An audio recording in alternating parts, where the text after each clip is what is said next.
Today, I'm sorry in advance that we don't have speakers. Yeah, please everyone turn off your phones.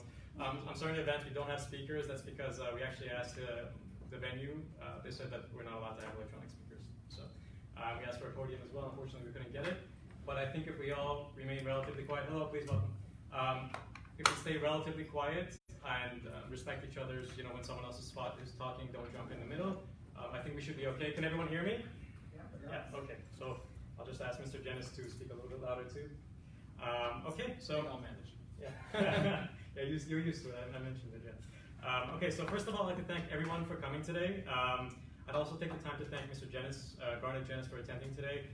Despite being based in Alberta, I don't know if you had some business here, but we're very happy that you came all the way here. We know it's not easy. It's not necessarily on your way.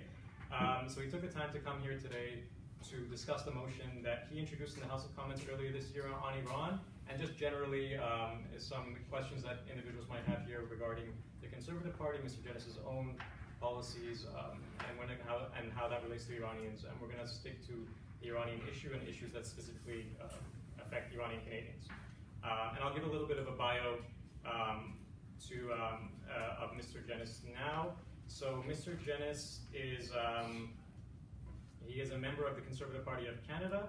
He's a member of Parliament, and he represents the riding of Sherwood Park Fort, Saskatchewan, in Alberta. Yes. Yeah.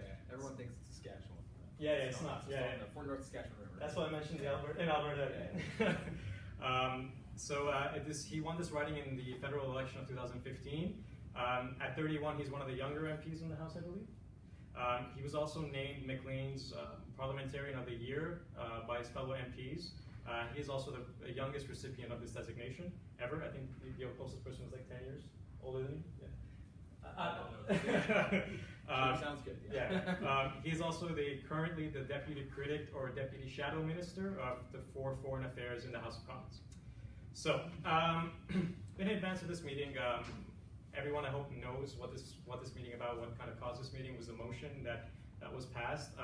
In advance of this meeting, we actually completed an online survey of our supporters. We asked our members whether they supported the Conservative motion on Iran and provided them the full text of the motion. Of the 928 respondents that we had, 875 or 94% of them responded that they did not support the motion, while around 6% stated that they did support it. Additionally, many of the respondents used the occasion to describe the problems that the lack of diplomatic and consular relations between Iran and Canada has created for them. These comments highlight various issues, including lack of access to consular services and also the importance of a diplomatic dialogue and diplomatic channel between the two countries.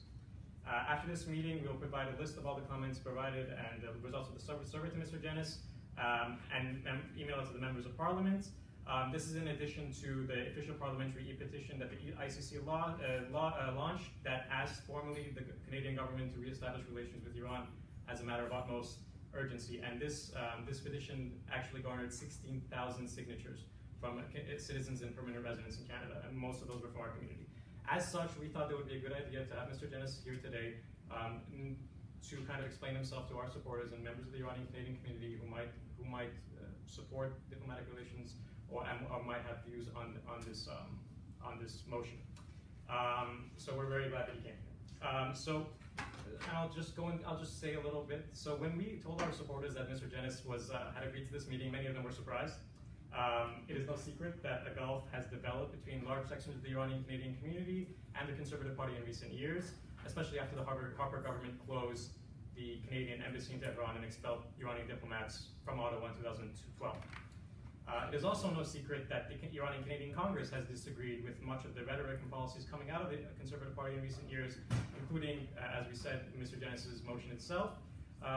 To remind you all, this was a motion which called on the Canadian government to abandon its stated promise of re-engaging diplomatically with Iran. It also included a few other caveats, most notably perhaps the condemning Iran for the killing of Palestinian protesters in Gaza by Israeli forces. So as many of you know, the ICC disagrees with both the spirit and the letter of this motion. We strongly believe that the Harper government's 2012 decision to close down the embassy was a mistake. This failed policy, from our point of view, created many troubles for our community and also prevented us from having as a country, from having a constructive and serious diplomatic dialogue with a major country in the Middle East. Furthermore, our position that this decision worsened the prospects of Iranian Canadians who may have been imprisoned or otherwise held in Iran, who could no longer rely on Canada to advocate on their behalf. And this is actually a view that was held by some former prisoners themselves. Indeed, Homa Houtfar, who I'm sure many of you know, she was the Concordia professor who was held in Iran in 2016, is on record as stating that if Canada had an embassy in Iran, her release may have been secured more easily. And I'm quoting here, and that she stated that an embassy is, quote, an important factor for protecting dual nationals, unquote. However, as recent events have shown in the past couple of years, not speaking with those with whom you disagree can create dangerous divisions in modern democratic societies. Political echo chambers develop, views ossify, and demonization becomes common. Therefore, as much as this is an event geared towards the Iranian Canadian community and its concerns, it can also bridge some of the gaps that have emerged in our broader society, or at least begin to do so. To allow those who disagree with one another to talk and to help hopefully gain a healthy respect for one another. This event is also an opportunity for a member of parliament to meet with members of the larger Iranian Canadian community. I might be making some assumptions here, but I've done some research on your writing. So Mr. Jennis is writing. So Mr. Jennis represents the riding of Sherwood Park, Fort Saskatchewan, and Alberta. And from the data that we have from 2013, you might know better than me, but there's only about 100 Iranian Canadians in that riding.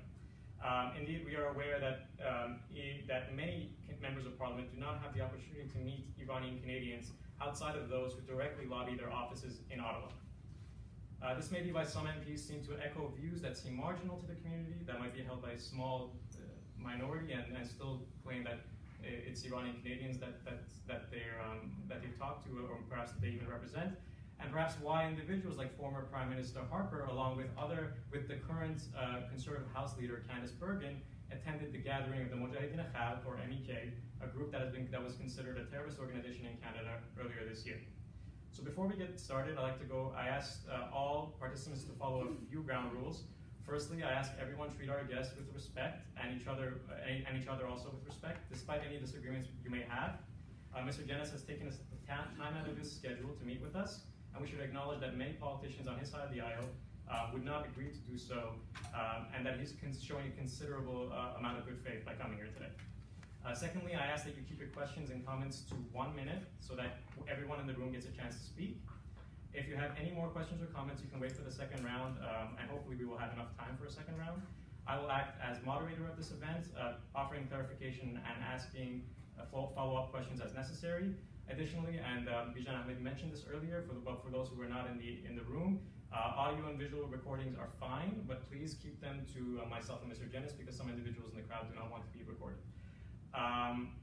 Finally, the structure of the rest of the event will be as follows. Mr. Jennis will give his statement, and then we will begin our question and comments and answer period. Thank you, and please welcome Mr. Jennis as he gives his statement. Thank you. I'm going to stand up if that's okay.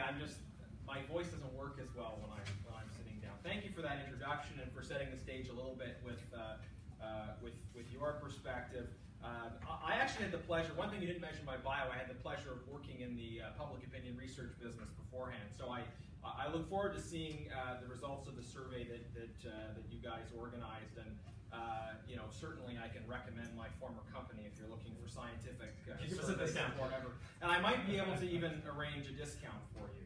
And I always love interacting with the Iranian community. I think the last time I had the opportunity in sort of a large-scale way was when I was here in January during the most active part of the protest movements. And I remember having the opportunity to speak to a room with 500 people or so at the time, addressing the issue of those protests at the time. So although I don't have a large proportion of Iranian Canadians in my riding, I always appreciate the opportunity to interact with the community, whether it's here or in Vancouver or in other parts of the country. Now, I will say as well that before coming here, when you guys started advertising the event, I had a few well-meaning friends call to warn me that the ICC and I might have some differences in terms of point of view. I knew that already, though, and I want you to know as well that I come here without a shred of reluctance. It's important that we have the courage to enter into dialogue with those whom we disagree, and I want to thank the ICC for facilitating this dialogue. And for those who are watching, I know there were some people who wanted to get in here and couldn't. and there were some other groups that said, we'd love to have you come speak to our group, and we have a different perspective. So for those watching, I'm very keen to accept other invitations to speak to other segments of the community. I know that the Iranian community is diverse in their perspectives, and as is, by the way, every community within Canada. So on to the substance of what I wanted to say. So at a broad level, I believe that the goal of Canadian foreign policy should be to advance our values and our interests, with a particular emphasis on our values. And our values ought to be recognized as universal human values, those expressed in the Universal Declaration of Human Rights. These are Canadian, but also universal human values. Now, it's well known that universal human rights are violated in grotesque fashion inside Iran by the current Iranian government. And these rights violations are neither accidental, nor are they simply policy choices. They are part of the essential structure of the current Iranian political system. I don't really see a need in my opening remarks to catalog those abuses. I think they are well known to those here, but we can get to them in the Q&A if it makes sense to do so.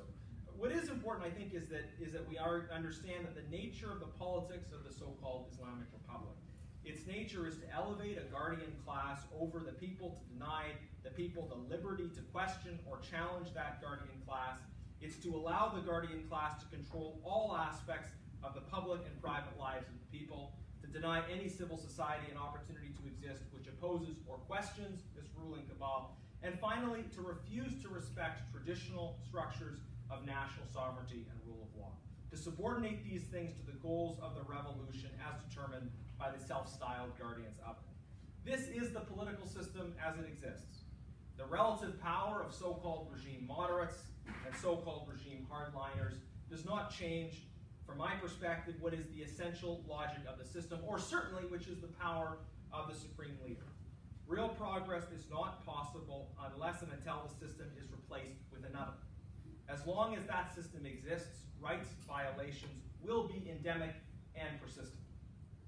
And I want to say as well that I firmly regard this political system as alien to the ancient and beautiful Persian culture and politics. The politics of the so-called Islamic Republic is foreign to and repressive of the Iranian people.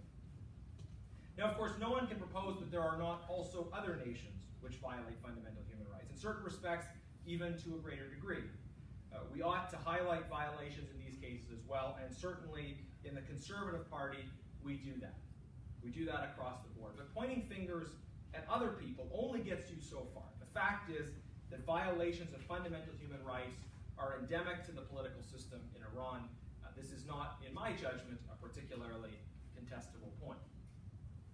So given that reality, what should our goal be in our relations with Iran? In my view, recognition of the state of human rights in Iran and a commitment to those same rights should lead us to desire and to seek systematic change in Iran. Change which reflects the legitimate aspirations of the Iranian people and of all people. We should desire for the people of Iran the same things that we enjoy ourselves and that we desire to pass on to our children. Freedom, democracy, human rights, the rule of law, opportunity, and prosperity. The people of Iran, as has been made clear in spontaneous protests across the country, desire these things. Their children deserve freedom no less than yours or mine. So I think we ought to work with that end in mind. We ought to work to support the advance of freedom for the over 80 million people in Iran who do not presently enjoy it. Now, we spoke a bit about polls. I don't know if this fits in the format, but I'd love to just pose a question and get a sense of people's feelings in the room so that I can kind of understand as we go through it. So if it's okay, by a show of hands, who here agrees with me that supporting the development of a new political system in Iran, which respects the fundamental rights of its people, should at least be a primary goal in our interaction with Iran? Who agrees with me that that should be a primary goal in our interaction with Iran? Okay. Yeah, maybe we'll leave okay. because it'll get complicated. Okay. Don't leave the question. Clarify the question. Sure. Yeah. Okay. Yeah. Okay. So my question is, who agrees that supporting the development through non-violent means of a new political system in Iran, which respects the fundamental rights of its people, should be at least a primary goal of our interactions with Iran. Yeah, I think there needs to be some clarifications here. So Yeah, we don't have, yeah, I mean, we don't have to, and we don't have to do the. Yeah, good stuff. Yeah, okay. We'll leave that. But it's just interesting for me to get a sense of, some people agree with that, some people don't. But having said that, anyways, having said what I think the goal should be, let's talk then about how we get there. Now, it seems to me that very often the Western discussion of democracy promotion has been deeply marred by the troubled efforts of the United States and its allies to bring democracy to Iraq 15 years ago. Democracy promotion, because of that experience, came to be associated in many people's minds with violence and with failure.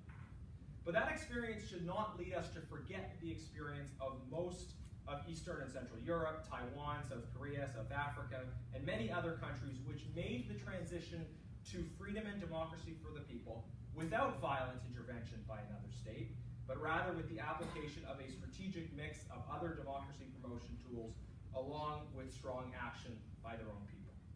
Most of the countries that are democracies today were not democracies 100 years ago. And in the wide sea of possible cases, Iraq is the only example that I can think of where a war was launched specifically for the purpose of democracy promotion. So Iraq is very much the anomaly.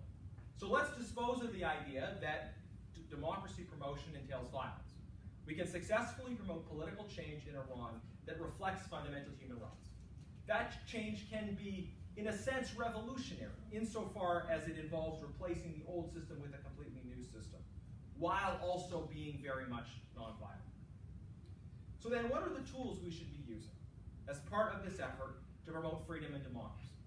Should we favor disengagement, engagement, sanctions relief, public advocacy, private comments, support for civil society? What are the tools that will allow us to get to that result?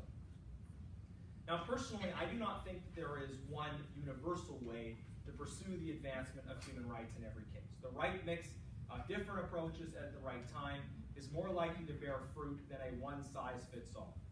Being effective requires finding a strategy that meets the situation. But I think we've seen enough of history to know that what I would broadly call the appeasement approach is virtually never successful.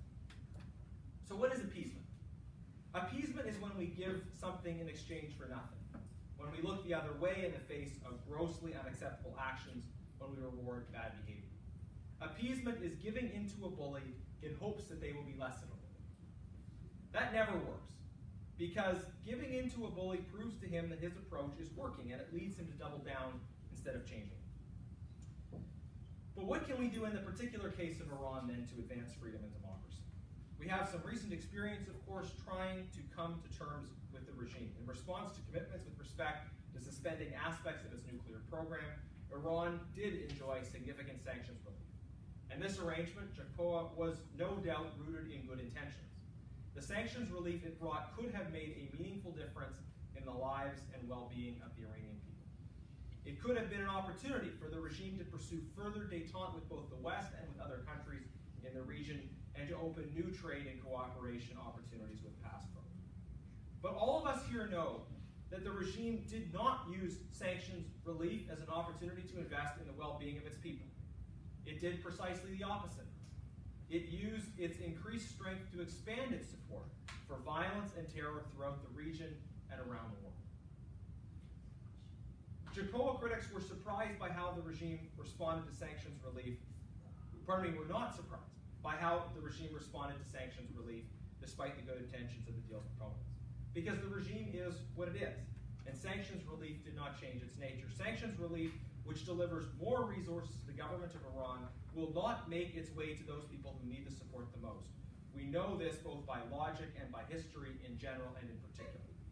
So until we see change, we cannot let the pressure up. To do so will simply provide the regime more opportunity and power with which to suppress its people further and to further spread violence. Such release of pressure would also be read abroad as a sign of weakness. Weakness in our resolve, weakness in our commitment to our values.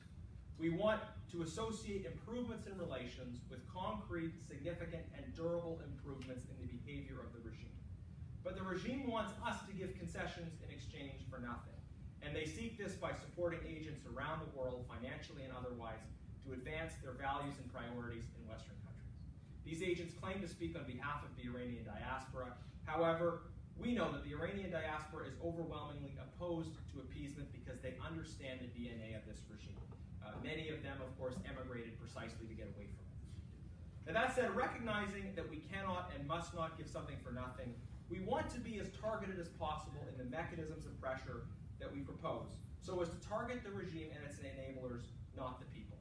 No sanctions regime will be perfect in this respect, but emerging tools are facilitating more and more targeted approaches. Conservatives put forward and successfully passed, for example, something called Magnitsky sanctions. Magnitsky sanctions are about targeting individuals who are human rights abusers. It's about sanctioning individuals.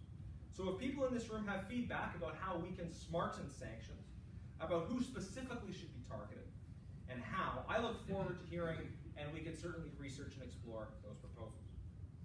As part of our motion with respect to Canada-Iran relations, a motion that we've discussed that I proposed that received the unanimous support of all present Liberals and Conservatives, the NDP opposed it. This motion called for the sanctioning of the Islamic Revolutionary Guard Corps, IRGC, for their listing as a terrorist entity under the Criminal Code. In response to that motion, we have been led to believe the Liberals are indeed beginning a process towards formally listing. Now, listing the IRGC is the right sanction for Canada to impose. It targets specifically the agent of active repression and violence. We hope other countries will join us in isolating the IRGC and standing by the Iranian people. We hope that the ICC will consider supporting targeted sanctions against the IRGC as well. Weakening the economic power and capacity of the IRGC will increase the relative capacity of other actors in Iranian society to push for change. It will send a clear signal to the regime of our commitment to promoting justice and human rights. Now, this particular motion was long and it dealt with a range of different issues related to Iran. I know that for some of you here, the question of a Canadian embassy in Iran is of particular importance. So as to that, I will now turn. In the last election, Liberals and New Democrats supported reopening a Canadian embassy in Tehran under the current regime. Today, in light of the motion today and the support it received from the Liberals, it seems that it's only the New Democrats who supported that reopening proposal.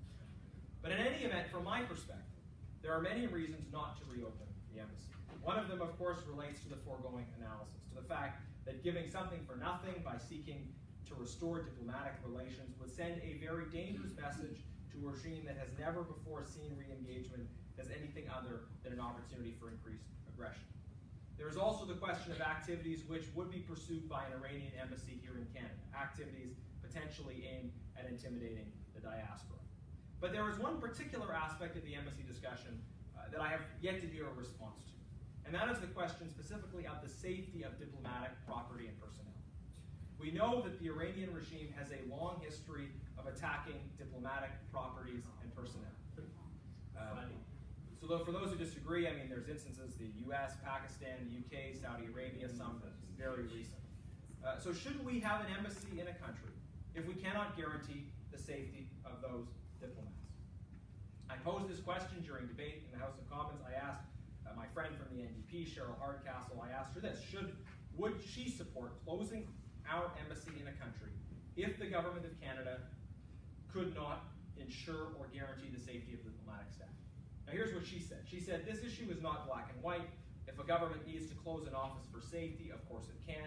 It can also reopen it. What is the time frame? I do not know. Is that part of the debate here? That is also hypothetical. We need diplomatic efforts to engage. I'm not against engaging in diplomatic efforts, and I'm not against keeping people safe. To simplify the argument such that we have an us and them mentality instead of actually creating consensus on how we can address in the international community the horrendous ongoing human rights abuses is really quite disappointing and frustrating for someone like me who understands the limited time we have in this place for debate about international human rights, end of quote. Now, Ms. Hardcastle, although not entirely clear, perhaps, seems to acknowledge what has been precisely our point, which is that the government has an obligation to keep diplomatic personnel safe, but also that there are alternative ways that we can do diplomacy, and in particular, provide diplomatic service to Iranian Canadians through things like special interest sections, through back channels, through partnerships with other embassies. If the goal is freedom for Iran, then I do not believe that giving the Iranian regime something for nothing is going to help the Iranian people. I do not believe that sanctions relief will get to the Iranian people, as we've seen. But I also recognize that diplomatic tension and pressure has a cost. It would be foolish to suppose that diplomatic pressure does not entail a cost for certain individuals. Even if they are very targeted, sanctions would limit, for example, the ability of people here to do business with IRGC-owned entities. Anytime we impose sanctions, there is a cost. And at this point, we must ask ourselves then what our objectives are. What price are we willing to pay for someone else's freedom? If there are concerted tools and pressures to provide the means for necessary political change in Iran, wouldn't we all agree that it was worth it? Or is the pursuit of business with a sanctioned entity more important than the freedom of the people? While pressure on Iran has a cost, the alternative path has a cost as well. If we fail to recognize the risk that Iran poses and allow the normalization of its violence and oppression, then we will all pay for the associated loss of security. You and I as Canadians will pay, and the people of Iran will pay much more. So let us work with that clear end in mind. The rapid end of violent oppression, the restoration of an Iranian politics that reflects the rights and aspirations of Iran's people and respects Iran's best traditions. Let us look to the kind of a relationship that we will have with a free Iran. And when that day comes, when the people of Iran of all faiths and political perspectives can openly debate their ideas, when activists are no longer shot in prison, when women are free to dress how they wish, on that day, we will have a Canadian embassy in Iran. And when a free Iran is a leader in the region promoting human rights instead of promoting human misery, on that day, certainly, we will have an embassy. In general, perhaps we can pause then the question of relations with the current regime for just a moment and think about the kind of relationship we will have with the next government of Iran. When the people succeed in their pursuit of political change, when they succeed in creating a new government reflective of Iran's history and values, then how will that government view Canada, and how will they view the positions of the ICC? Will they thank us for being there for the people in their time of need, or will they criticize us for prioritizing our relationship with their oppressors? That is the question that we have to answer in Parliament, and you know, I think, what my answer to that question is. And with that, your question. Thank you. Okay, so I think we have a lot of people that have a lot to say about that, people that have lived in Iran and that know the effect of policies such as sanctions and diplomatic isolation now. Okay, so I'll go, Mr. Buluchi is the first one I see, and then we have Ms. Emobi. I just wanted to thank you for coming here. I know that it was very hard to come to an area that you don't have a love affair with the people here. And I understand that you understand the dialogue. To start a dialogue with people. But when it comes to dialogue with the regime that you don't like, we don't like, nobody likes it, you put a stop on it. And funny thing is that exactly the same time you sell $15 billion military equipment to another country that is competing with the same regime in the area, killing people in Yemen, in Syria, in Bahrain, in Qatar, the same ideology is killing people in North Africa, in Afghanistan, in Pakistan, and they just started deporting your politicians from their country, and they are taking their students out of this country. You are in love affair with them because they have money, and then I want to know why you have removed a terrorist organization from your blacklist here, and then you send your politicians to their convention in Tirana. So I'm gonna repeat the questions, and then also for your clarity, and also for the Facebook Live. So I believe the question was, one, I believe was a reference to Saudi Arabia. The idea is that we as Canada do billions of years of business. Billions of dollars of business with a country like Saudi Arabia, who I'm sure maybe you might agree has worse human rights record and also foreign intervention records than Iran does, and also exports Wahhabi, maybe terrorist ideologies that have been directly shown as causing some of the terrorism and other issues that you might think that Iran is engaged with, in the West specifically. And then secondly, I believe and then so the idea is there a double standard here? What are we doing? And think specifically answering to what it was. I believe it was the Harper government that started the LAV deal. So I think that might be what he's referencing. And then secondly was the idea of so the organization that he's referencing, that he's asking why did your government, so the previous Harper government, whether you weren't involved at that point, but still. MBK, right? Sure. Yeah. And the I don't know what their name is today. They changed their name already. Yeah. But one more thing. Yeah, well, sorry, we have to wrap it up. Sorry, I mean, because he only has a lot of questions. But he mentioned Iraq. That was the only failed. Fair enough. I'll mention that. There were lots of them. Sure. So there's Iraq, Afghanistan, Libya, Syria. There's lots of countries. I think that's what's right. But and Yemen. Okay. But so I think the two questions. Let's divide them up. Let's just answer the first two. So the question was one, the double standard question with Saudi Arabia and Wahhabi ideology, etc. And two, the idea of why did your government or why did your party delist the Mujahideen Khalq, the MEK, from the terrorist blacklist. I think that was. And attended the convention. And also, the previous prime minister, and also your House leader attended the convention, which is what I something I mentioned as well. Please. Yeah. So, all right. Lots of questions here.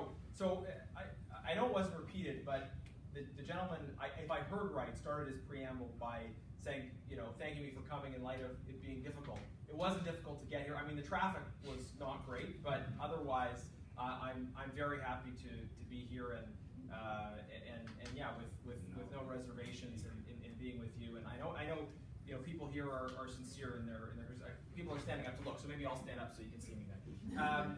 Okay, so just on the questions of Saudi Arabia, right? I don't want to at all ever buy into a false choice between it's either we either have to be on the side of the Saudi government or we have to be on the side of the Iranian government. That is an impossible false choice. There are horrendous abuses of human rights on both counts. And I, at least as a member of parliament, have been pointedly, repeatedly critical of the Saudi government. Recently, the Saudi government took a position as a member of the Status of Women Commission at the United Nations. And I posted the video on my Facebook recently. You all should follow me on Facebook. But if you do, you'll find I reposted a video where I repeatedly challenged our foreign minister to acknowledge the absurdity of this situation. And she refused to. She refused to say that it's a bad thing that Saudi Arabia is on the UN Women's Rights Commission. So you'll get no quarrel from me in your criticisms of Saudi's domestic human rights record, the particulars of how they're conducting the war in Yemen, and various other things. The complete absence of any kind of religious liberty. I mean, it's not a race to be the least worst, though. I'd say for one thing. I'd also say this. I mean, as I said in my introductory remarks, I think we shouldn't apply a one-size-fits-all strategy to how we respond to human rights abuses in different countries. Sometimes we make an assessment of what the alternative would be to a particular regime. Sometimes we have to make an assessment of who are the different actors within a society and what are the tensions that exist between those actors. In Saudi Arabia, for example, tensions between the religious establishment and the royal family, a distinction that obviously doesn't exist in the case of Iran. And I'm not saying that any particular government always got that balance right. I mean, certainly in plenty of cases in hindsight, you say, well, maybe we were trying to do good in that case, but we didn't succeed there. But look, again, in the case of Saudi Arabia, Iran, it's not an either or. But I'm happy to defend our policy with respect to Iran because I think it is right. I think it is effective. I think recognizing that pressure on the government at this point in time can create the conditions for real political change that is realistic and positive in the case of Iran. I think that makes the policy eminently defensible. Look, I wasn't at the event in Paris. I'm going to have to relatively punt on that question. I assume that the MEK was removed from the terrorist list as the result of an assessment by our security agencies. I don't have the particulars of that security assessment in front of me. I will say just because somebody's not on the terrorist list doesn't mean we like them. But in terms of all of the nitty-gritty of what the security assessment was, I'm sorry, I don't have the particulars of that information in front of me. And then just finally this point, I just want to be clear about what I was saying about Iraq and democracy promotion. So my comment was that Iraq was one of, I think probably arguably the only case in which sort of the exclusive rationale for intervention was democracy promotion. I mean, in Libya and Afghanistan, there were other things going on. I mean, you Well, couldn't the find mass such destruction was the main. Right, I but mean, that was the main. well, yeah. I mean, there were different justifications. So okay, I mean, we might quibble on that point, and I think that in the scheme of things, it's a relatively small point because the argument that I was making is simply this: that there are, yes, some anomalous cases where democracy promotion was associated with violence. But in the vast majority of cases where democracy promotion has been done, and done successfully, it was not done through violent invasion. Most of the countries that are democracies today were not 100 years ago, and most of them were not invaded for the purpose of imposing democracy. So it was simply to make the specific point that a commitment to democracy promotion and bringing about political change in Iran does not mean the idea or even the hypothesis of violent intervention. It is the idea that we can create pressure and support the people, create the conditions in which political change can happen. Thanks for your question. So I'm going to ask a clarifying question just quickly. So Sure, yeah. would you support the breaking of diplomatic relations with Saudi Arabia and the imposition of sanctions on certain individuals that are tied to terrorism or whatever? I'm not trying to make a personal point here because I think that was what Mr. Goulash was really getting at. So I mean, can I get a yes or no question? Would you support that? Yeah. So you asked two questions. I would always support the imposition of Magnitsky type sanctions On Saudi Arabia against individuals who have been promoting terrorism. Even if they're part of the Saudi royal family. The individuals who are promoting terrorism, whoever they are, wherever they are. If an individual is involved in promoting terrorism, but that is. But I do not support. Well, I mean, it's sort of a moot point now because we're on the verge of not having diplomatic relations with Saudi Arabia. But I would not have supported us taking the step of cutting off diplomatic relations because I don't think, in the particular case of Saudi Arabia, that would have been an effective way of advancing human rights. But I mean, that might not be a satisfactory answer for our audience, but I take that. Yeah. I said I was going to put Ms. Emami first, and then this individual in the vest. And I'm sorry, I'm just going to go because it's just easier for me to go this way. So go ahead. So hi, and thank you very much for the time. First of all, I basically disagree with most of the things that you just said. And people like me are not really, well, there are many of us. I mean, I was wondering if you're familiar with the two petitions that are submitted on the Parliament's website, on the Congress's website. Are you familiar about the talks between Iran and Canada? So I did mention the petition. You mentioned the petition Yeah, there that are two of them. there's 16,000 signatures. I did mention that. There is another one too.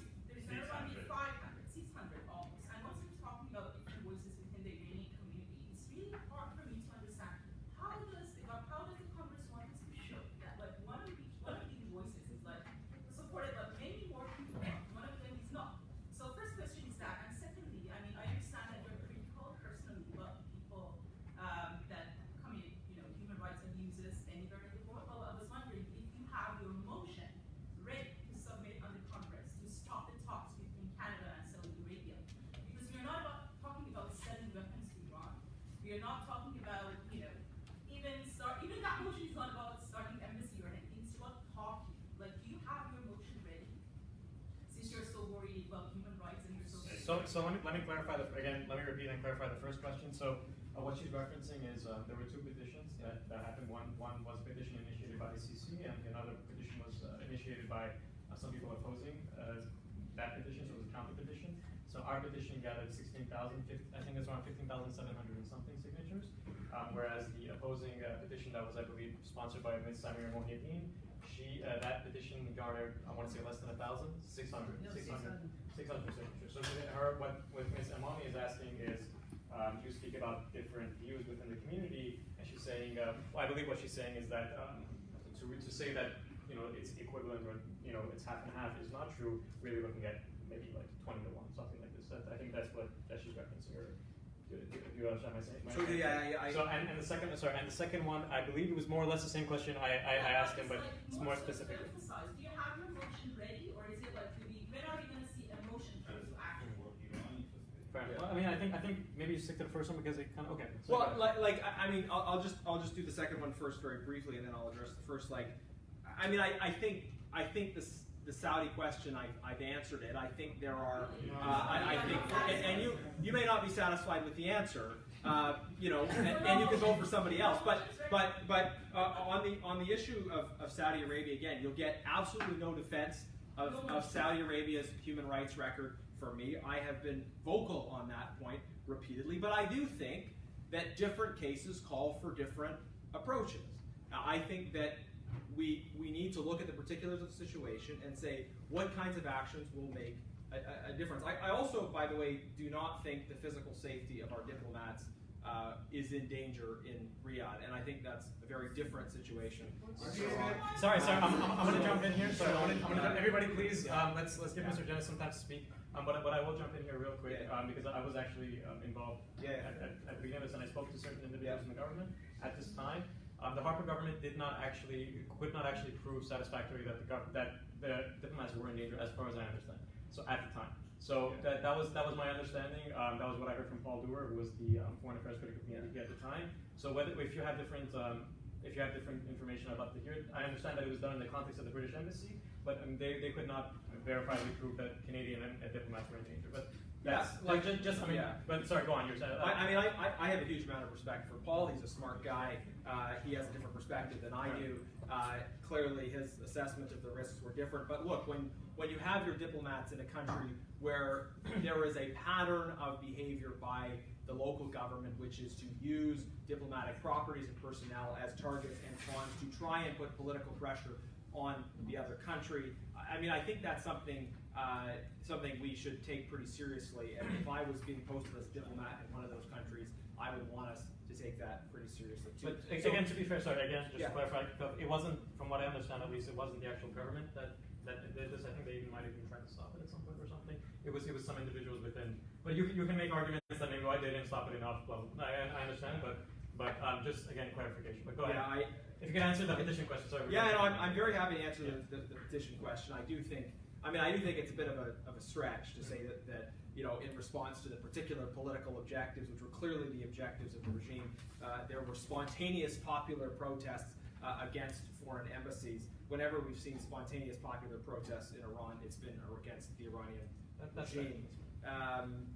Look, on the issue of how we demonstrate opinion, we're in a relatively small room tonight. I appreciate the opportunity to dialogue with you. I know there were folks from other perspectives who were not able to get in tonight, and you've got limited capacity in this room. I've spoken at events, as I mentioned, I've spoken at events with over 500 people, at an event with over 500 people here that were all very much on the other side of the conversation. So look, I don't want to say that your perspective isn't your perspective or it's not reflective of your experience. Of course, your perspective is you're reflective of your experience, but I'm not really going to take as a necessary aggregation of the community sort of one assertion of dueling petitions or a survey that was conducted by an organization of its members, which itself has a particular perspective. I half jokingly, but perhaps more seriously, say that there are scientific survey techniques available, and if the ICC wants to work with a petition company and there are polling companies. I was involved in projects like this where we would actually seek to poll people from particular communities to understand their perspectives, and you can do this in a scientific way where you're randomly testing. So if people want that, I have to say from what I've seen, that's fair enough. And thank you. And I'm going to start moving it along. Genuinely, we would love if you could actually allow us. We would love to do a scientific survey. Great. We would love to do that. So I'm not going to pay for it, but we'll figure it. Just get us a discount. Yeah. Okay. Sorry. We have the individual in the green vest. Yep. Thank you for being with us today. As I understand correctly, you mentioned there are some other ways to provide consular services for Iranian and Canadians. What can be that services, and are you ready to support this idea officially or not? Yeah, so the idea would be that you have a special interest section. So you have a section at embassy that would provide diplomatic services where effectively other countries' diplomats would be providing those services. So it would make the process of travel easier. That can be done.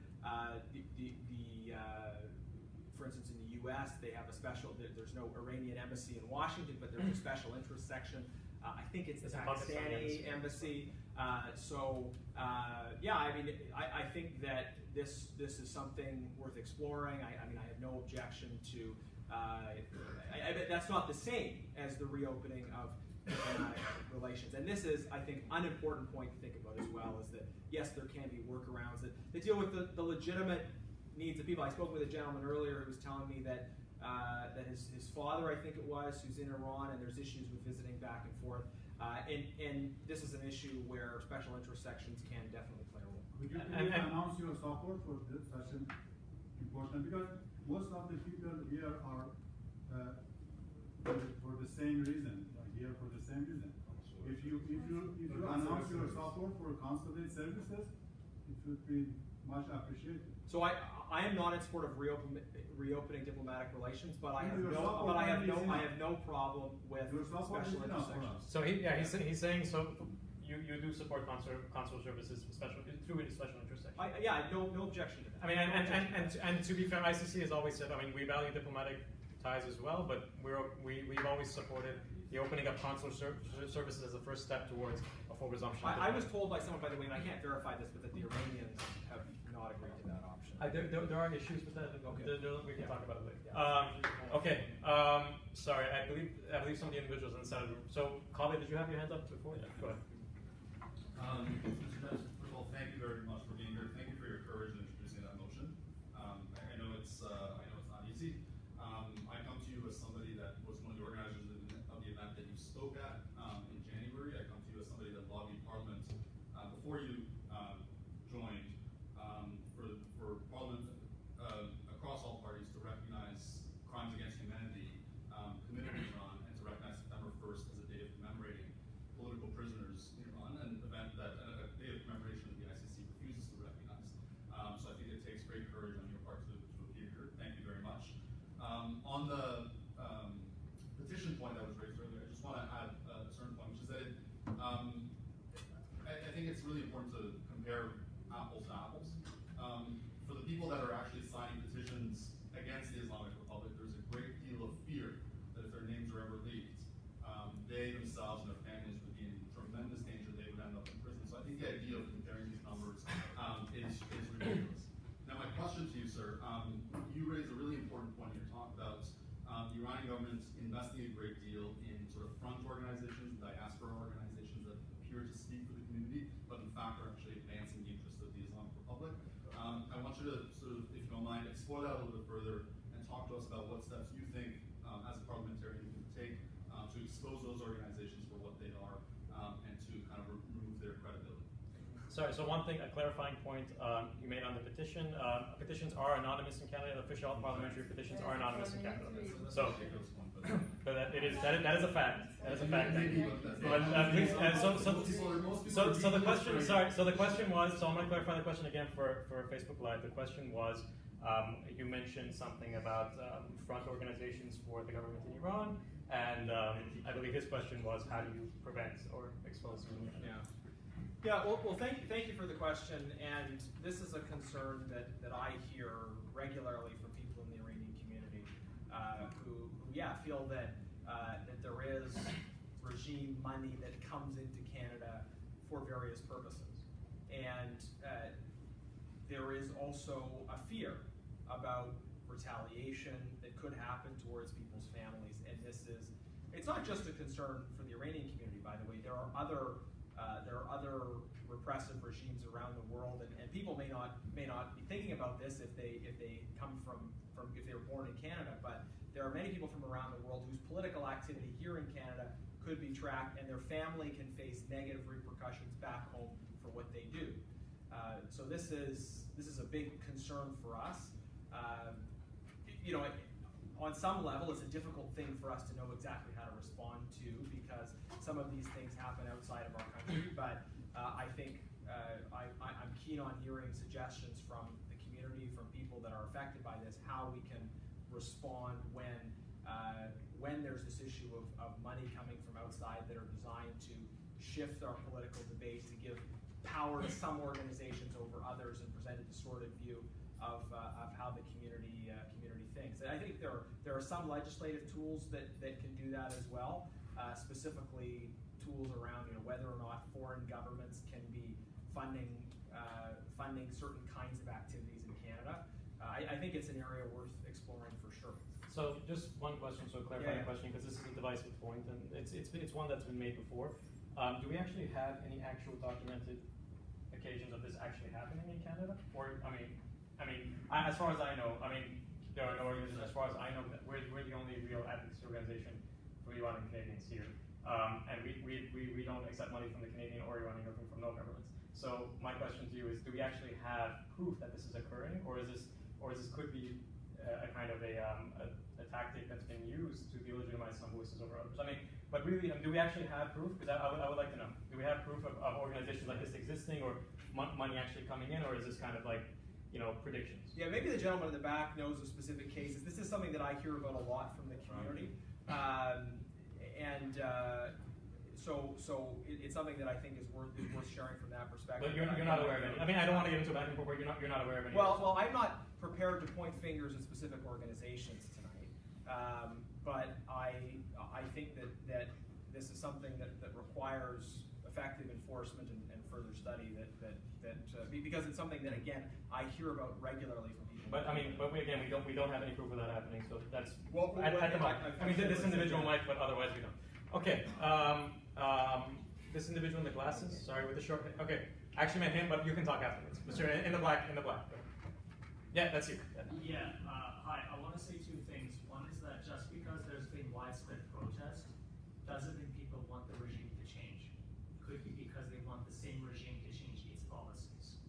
And the second thing I want to say is that it seems to me that very often when a regime is replaced, there comes a period of disorder and possibly violence. Don't you think that if let's say, the current regime was replaced, in the possible, I think in the quite probable period of violence and disorder, there would be more serious human rights violations than the current violations under the current regime? So I'm going to again repeat the question for Mr. Janis and for our Facebook Live. First of all, you mentioned that there are some nuances. Basically, that's what you're saying, that the protests that are occurring in Iran are similar to protests that might happen in the United States against police violence or something like this. So actually, the idea is to actually change the policies of the existing government, and we shouldn't extrapolate that to mean that we want the destruction of government. When did you make that statement? That's why I'm confirming. No, Thank you're you. not confirming. Please let this You're individual putting speak. words in people's mouths. I'm not. If I am, he can say it himself. But go ahead. Either exactly Go ahead. repeat. Go ahead. Sorry, What I either meant- exactly Go repeat ahead. the question or do not I'm add not- your commentary. It's about Your clarifying. moderator then. It's about clarifying. That's why I'm You are asking him. moderator. I'm asking him. myself. He can speak for himself. Go ahead. What I meant was that you mentioned at least twice that you at least suggested that the majority of Iranians want the regime to change. And then you mentioned as evidence for that claim that there's been widespread protest in January and in 2008. I'm saying just because people are in the streets protesting doesn't mean they want the regime to change. It could just mean they want the regime to change its practices. The same regime to change its practices. The idea is that they're asking for a policy change, not a regime change. No, I understand the question. People in the streets could mean that if you didn't actually sort of study the slogans that are being chanted by the protesters, right?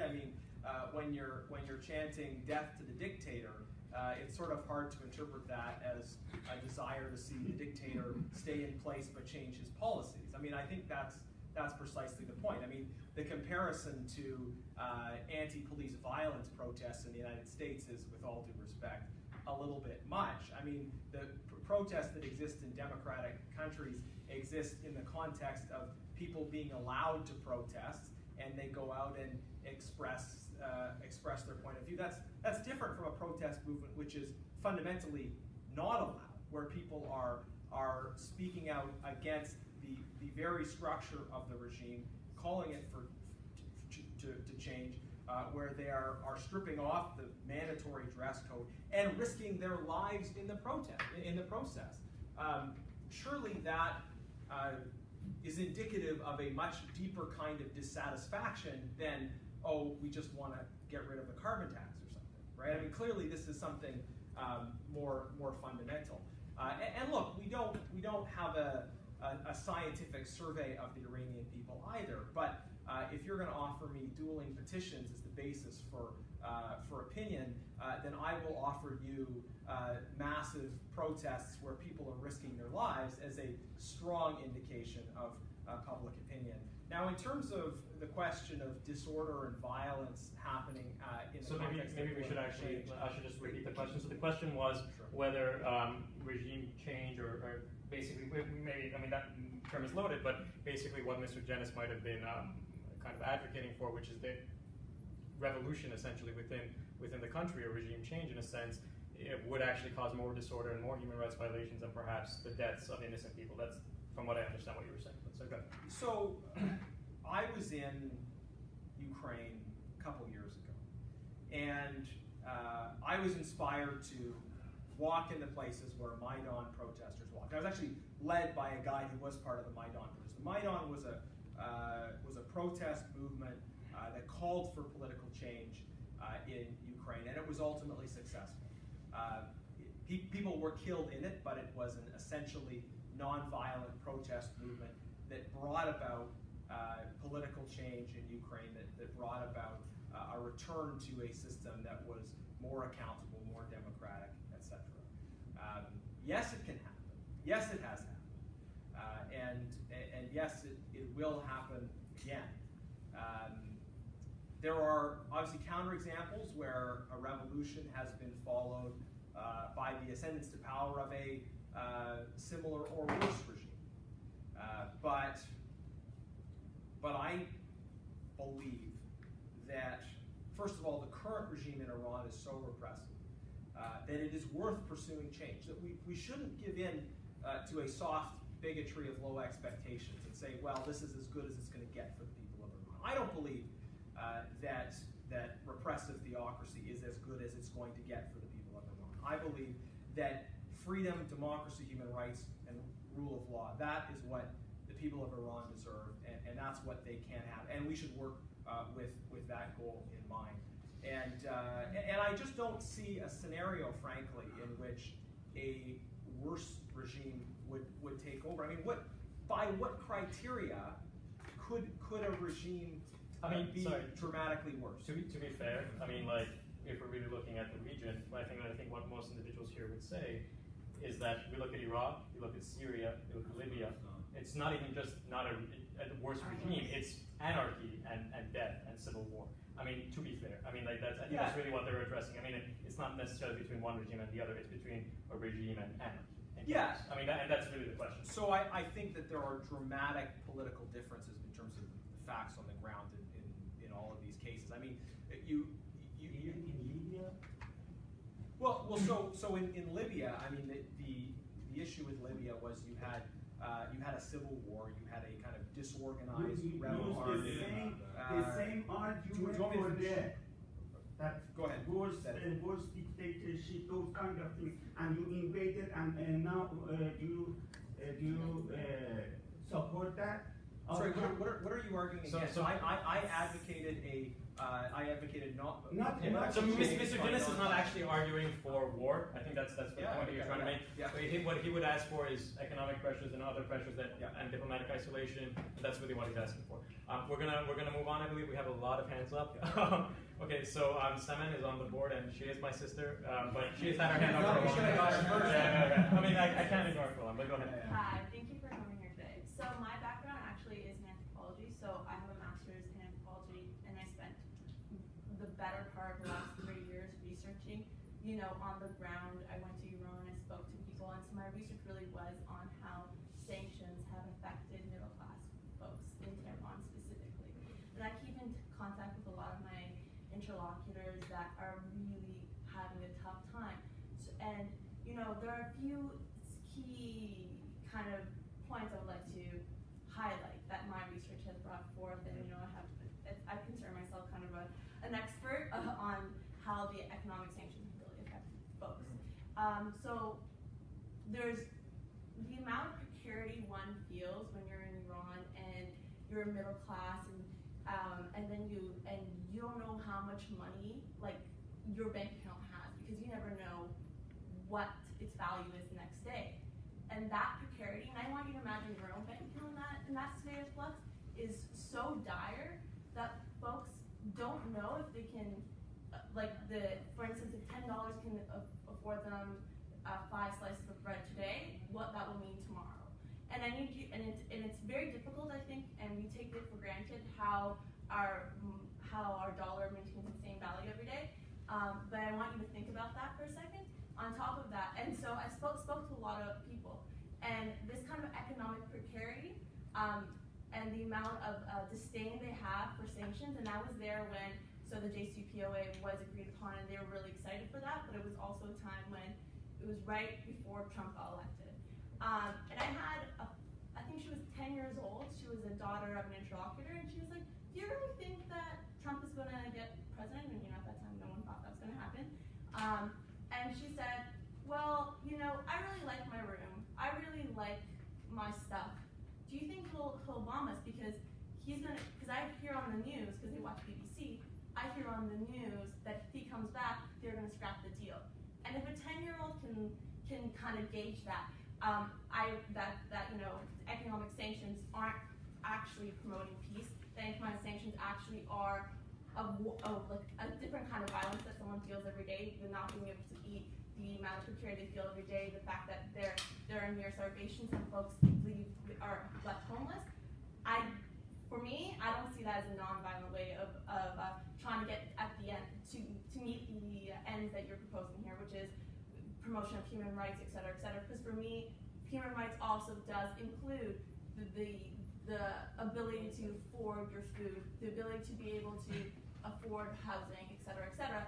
So how would you address that? Economic sanctions actually have proven to be actually quite violent and impede on individuals' human rights. So the question is basically about the human costs of sanctions and how sanctions actually affect normal individuals. Go ahead. Yeah. So I really appreciate hearing about your experience and your perspective. Do you mind if I just start by asking you a question, which is, you're doing anthropological research inside of Iran.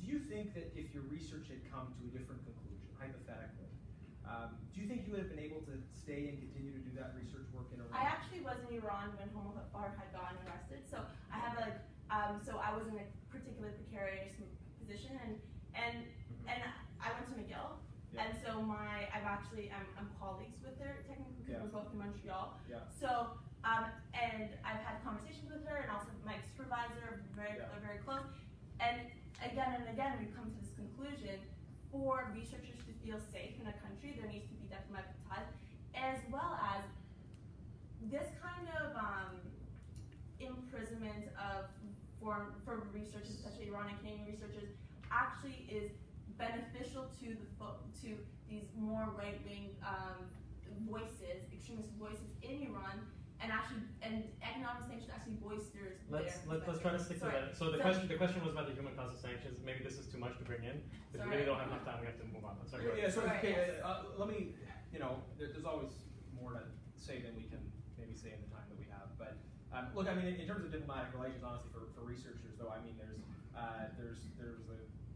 currently cases, obviously, of Professor Kaveh Amami killed in prison at a time when we didn't have diplomatic relations, but then we also have the case of Kazemi who was killed at a time when we did have diplomatic relations. So, I mean, certainly whether we have diplomatic relations or not is not a guarantee of anybody's safety, especially given the human rights record in Iran.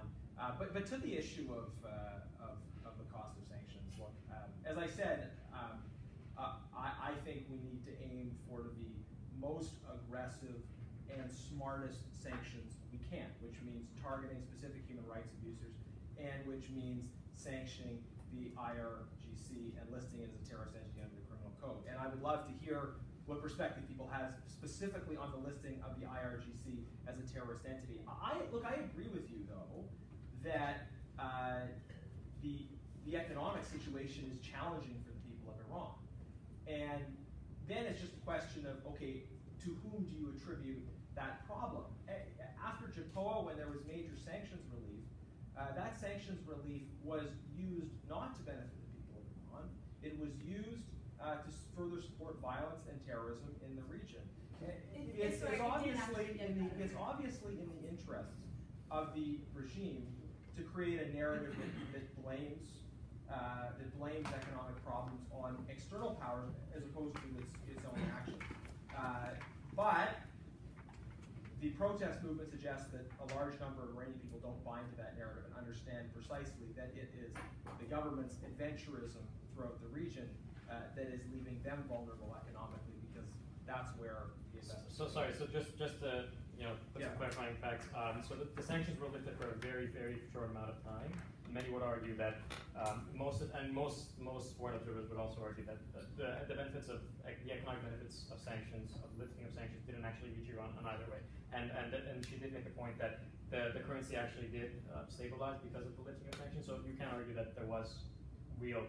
I mean, we don't really have a lot of data on how that money was spent, or if that money, I mean, to be fair, like there isn't a lot of real data. A lot of that was based on. I mean, I understand that's your perspective and that's your opinion, but we have to remain factual. Is there a lot of data? So if I can just respond to that, I look, the immediate impact of sanctions relief was some increased ability for the regime to sell oil, to access economic resources, and it continues and increases its support for the Assad regime. Do we have actual data on that though? On what point? That the Iranian regime is supporting Assad? No, that it increased. That any of these activities actually increased. That's well, I think so. I mean, what was it? 2015. Remind me of the date. 2015 when they basically it was on. Yeah. So 2015, and I mean, obviously, there's been an escalation in support for Hezbollah in the efforts to bring rockets. An escalation in support for the Assad regime. Yeah, I don't think any of that is. I mean, if I don't have clippings on fair enough, if there's real data on that, I would like to see it. But I mean, a lot of this seems to be given wisdom that I haven't seen real data for. But fair enough. Well, that's. I mean, and if you say that you have data on that, that's fair. I mean, like if you look at Iranian activity in terms of support for the Assad regime, support for Hezbollah, and support for the Houthis, it has remained strong and grown over that period. The Houthis have been, to a greater extent, adopting Iranian regime tactics for persecution, for instance, against the Baha'is. They've been increasing missile activity. There's been a marked increase in activity and resources by all Iranian provinces. I would actually love to, if you have actually that, I'd love to see it. I'm being completely honest, so that's fine. But let's move on. Okay, so this is, sorry, I said you were going to go next, and I forgot. I'm sorry. Go ahead. His sister was more important. Go ahead. As I told you, I have been a political prisoner in Iran. I have been tortured there. So in terms of human rights, if you hate Iran's regime, it's not more than me. I hate them more. I know them. But at the same time, I have an 88-year-old mom. I have a 90-year-old father. I am not allowed to go there and visit them because my political problems. They are not allowed to come here because, I don't know, because they're too old to go all around the world, knock the Canadian embassies to obtain a visa. There's no Canadian embassy there.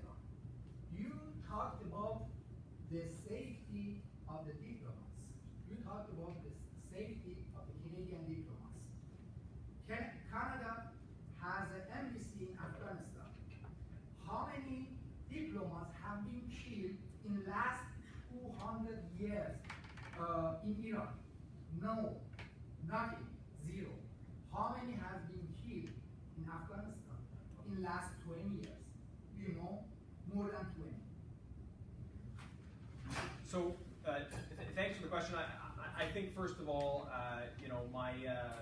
my best wishes to your parents, and I think this is precisely why it's important for us to dig into that issue of the special interest section. I do not support the resumption of diplomatic relations, but I think there are ways of responding to that situation that, if there are no other barriers to your parents coming to Canada, that hopefully there are ways of making a visit from them possible. And by the way, I salute you for your courage as having been a political prisoner and standing up for your convictions in whatever context that was. In terms of the safety of diplomatic personnel, I mean, the issue with Iran is specifically that the current Islamic Republic, it's not a matter of the last 200 years, right? It's a matter of the specific current political configuration. Has, by all indications, used foreign diplomatic properties as a tool. And yes, when you're in a place like Afghanistan where there was sort of generalized violence and volatility, you need to take the security situation very, very seriously and carefully. But arguably, that's at least a situation that you can control more than when you're in a country where very likely there is a risk that under certain circumstances your embassy will be used not just by some rogue violent element, but by the regime itself as an intended target for violence. And I mean, we have seen this repeatedly in the history of the Islamic Republic. It's not some sort of idle hypothesis. It's something that we know has happened repeatedly, specifically in response to geopolitical quarrels between the Iranian regime and other countries. Okay, so this lady and then Mr. Ahmadi and then Mr. Savestan. First of all, thanks for coming here and attending this conversation. And I hope that this conversation will affect your opinion and view about the position. As a Canadian, I know the important concern of Canada is the human rights. And keeping open the embassy is exactly the human rights, following the human rights. You know, in the World War II, all the enemies keep open their embassy in the enemy country because they're following the human rights. Most of that concern you read from your letter are all concern that immigrate to the other countries because we are educated, professional, wealthy, in a beautiful country. Because of that concern, we immigrate to the other countries. But you have to change your decision for keeping open the embassy. That concern that my homemade said about that, because it is the human right. It is the following the human rights that people can go and get the visa, take some thing that they need for trip in the other countries like Canada. I hope this conversation will affect your view of this, your decision. Do you mind if I just ask you a question back? I mean, I understand the point you're making about the desire to be able to bring loved ones for a visit. Do you think a special interest section is a good alternative, given the concerns that I've raised? Is that a policy that achieves the objectives that all of us are seeking? Yes, but Okay. it is an internal issue. People of Iran has to work on that, not other country. Other country has to open their embassy relationship, but maybe they have some sanction about the country that they don't like. It doesn't mean that you have to close your embassy in Iran. So we're going to have to zip along. So Mr. Savestani, Mr. Ahmadi, Irfan, Mr. Sultanpur, for now, and then go ahead. So Savestani. Thank you for coming. I actually got two quick questions. One is about the motion itself.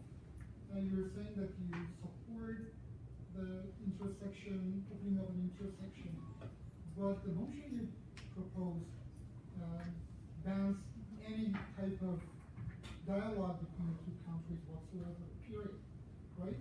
So why didn't you leave that room in that motion, at least for the intersection? The second question I have, when it came to Iran, you said that moderates and fundamentalists are basically the same, different. When it came to Saudi Arabia, I guess correctly, you mentioned that the current regime is better than the alternative. The alternative would be Al-Qaeda or whatever. And there is a third country in the Middle East where there is a good alternative, and that's the State of Israel. Political pressures on the State of Israel can actually cause a good change in that country. There is a good alternative there, right? Recently, there have been this recent law that rendering Israel as a Jewish state. Do you consider it as an improvement in human rights in Israel or a decline in human rights? Are you willing to take a motion to Canadian Congress condemning it? Or, because there is an alternative in the State of Israel, and that can work, that pressure can work. In case of Iran or Saudi Arabia, it may not work, but in Israel, it may actually work. I mean, international pressure may change things in the I think you made your point. Okay, so that's good. Okay, so you have a Okay, so I guess 3 different specific points that I distilled out of that question. The motion, I don't have the text of it in front of me, and maybe I should have brought it. I can read you relevant part if you want to read. Well, can I just look it so I can just reference it here? My recollection of it is that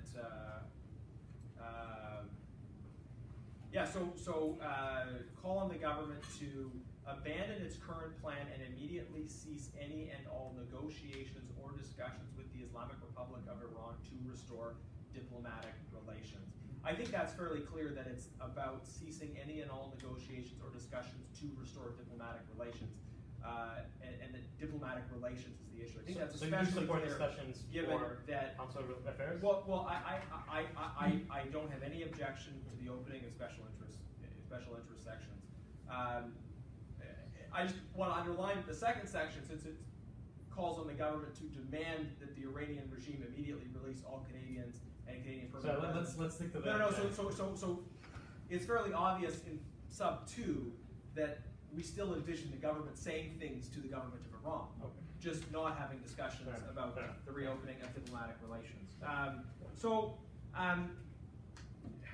Maybe just to put a finer point on what you said, what I said about so-called regime moderates and so-called regime hardliners, it's that, and this is well known, I mean, anybody that runs to be the president of Iran must be approved by the Supreme Leader, that the Supreme Leader holds all the cards. There is no institutional separation between different entities within the system. The system is all fully dominated and controlled by those who are positioned as the guardians of the revolution. So that is just to put a finer point on it.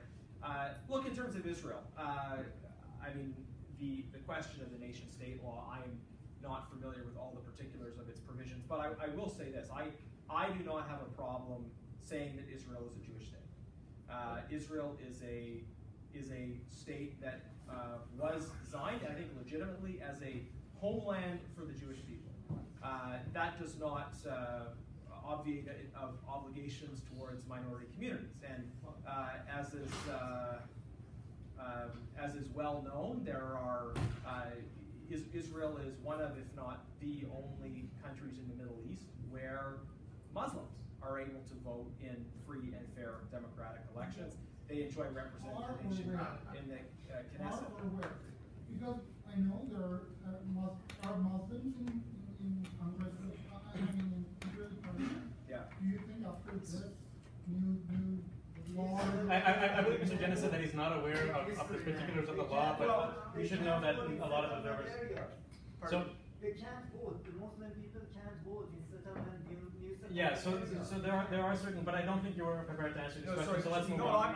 But I'm happy to respond to the because I think, look, it's an important question. So Arab, Muslim, anyone else who is an Israeli citizen is able to vote in an Israeli election. The question is in occupied areas. Well, let's who are in the West Bank and Gaza, in areas A, B, and C, they ideally would be able to vote in Palestinian elections. And I am a big supporter of a two-state solution, and the Oslo framework it involves a Palestinian Authority, which Sorry, we're gonna stick exists. to- No, gonna stick to but Iranian this issues? is Sorry, important. go ahead, Just let me finish this very quickly. But there have not been democratic elections in the Palestinian territories for a very, very long time. Yeah, I really want to get away from Palestine. So Sorry. if people are Okay. concerned about not being able to Joe, vote, we then, can continue these conversations later. We have a limited amount of time in the room, so let's get away from that.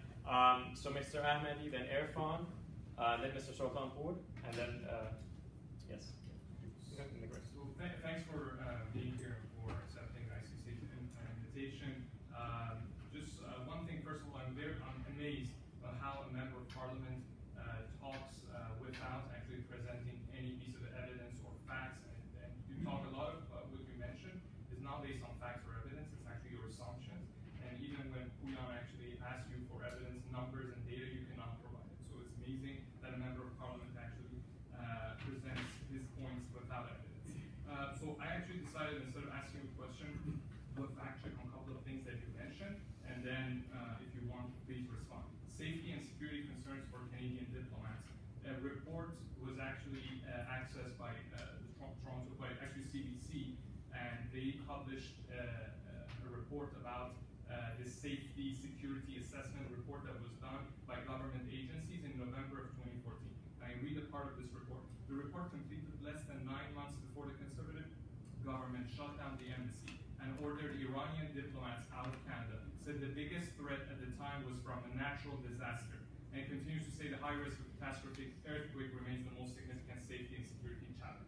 So there was no security threat posed to Iranian diplomats at the time that the previous government that you support as a conservative decided to close down the embassy based on that. With respect to consular services, Mr. Savastan mentioned a very good point that the attempts of the Conservative Party as the official opposition in the parliament is actually causing for the negotiations between Canada and Iran, even before this motion, not to move forward. We are all aware, publicly in media, officials both from the government of Iran and the government of Canada said repeatedly that the negotiations, the point of the negotiations that started from time of Prime Minister Trudeau was at the first step to open consular services for especially Iranian Canadians here and for any Canadian citizen that travels to Iran. However, there are a couple of things. One are the attempts of your conservative government that is trying to block your conservative party that is trying to block this, and the other thing is the law that the conservative government of Prime Minister Harper passed, which is Justice for Victims of Terrorism Act, and confiscation of properties of Iran in Canada. That piece of legislation that you guys passed, maybe you weren't at the time there. If you don't support it, please say it so. But that piece of legislation is the main barrier for any resumption of any type of relations, whether it's only for consular services or otherwise. And these are facts that have been stated in media. It's not only that I'm actually reading this. With respect to corrupt money that is in Canada, that Mr. Shahruz referred to, in 2011, Mr. Khavari, which was a banker in Iran, fled to Canada, and your government, the conservative government of Prime Minister Harper, did absolutely nothing about it. Iranian Canadians signed petitions for him to be deported back to Iran. They signed petitions for at least the government of Harper to do an investigation. He did not even acknowledge whether they did an investigation about him or not, or if there were basis for them to actually confiscate the money that he embezzled from Iranian people. With regards to JCPOA, Iran followed with its obligations, sir. And the IAEA, the International Atomic Energy Agency, they all confirmed, all the other parties to the nuclear agreement, they all confirmed that Iran followed its obligations. With respect to sanctions on Iranian people, one of the benefits of it was that Iran would be able to renew its fleet of the airliners, of the passenger airliners. They purchased 200 airplanes, commercial airplanes. Only 20 of them was delivered before Trump decided to reimpose the sanctions. So when you talk about sanctions and the impact that it had or it could have on Iranian lives and Iranian people, think about these issues, please, as well. And my last point is a reminder for you, sir. You're a member of parliament